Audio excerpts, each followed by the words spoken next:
અમદાવાદથી બચ્ચા ગેંગના મુખ્ય સાગરીત સહિત બેની ધરપકડ કરી લેવાઈ છે। ક્રાઇમ બ્રાન્ચની પૂછપરછમાં ગેંગસ્ટર અમન બચ્ચા વિરુદ્ધ મોટા ખુલાસા થયા છે। રાજસ્થાનના કોટા શહેરનો ગેંગસ્ટર ગુજરાતમાં નેટવર્ક બનાવવા આવ્યો હતો। છેલ્લા 6 વર્ષથી પડી ભાંગેલી ગેંગને સક્રિય કરવા માટે આરોપીએ ષડયંત્ર રચ્યું હતું। નિષ્ક્રિય ગેંગમાં સભ્યોની ભરતી કરવા માટે અલગ અલગ રાજ્યોમાં તે ફરતો। હથિયાર, ડ્રગ્સ સહિતની પ્રવૃત્તિઓ માટે આરોપી અમદાવાદ આવ્યાનો ખુલાસો થયો છે। ગેંગસ્ટર અમન અને તેની ગેંગના સભ્યો ઇન્સ્ટાગ્રામથી સંપર્કમાં હતા। પોલીસે અનેક ઇન્સ્ટાગ્રામ એકાઉન્ટ મેળવી વધુ કાર્યવાહી હાથ ધરી છે। મહત્વનું છે કે બચ્ચા ગેંગના મુખ્ય સાગરીત અમન બચ્ચા વિરુદ્ધ 20થી વધુ ગંભીર ગુનાઓ જેવા કે હત્યા, કોન્ટ્રાક્ટ કિલિંગ, ખંડણી સહિતના ગુનાઓ નોંધાયેલા છે।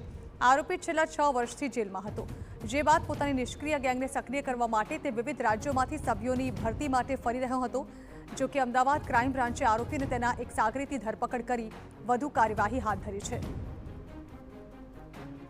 જે આરોપી છે અમન બચ્ચા, તે પોતે અમન બચ્ચા ગેંગ છે એનો મુખ્ય સરગના છે। તેની પોતાની ગેંગ છે જે રવિ ગોદારા સાથે સીધા સંપર્કમાં છે।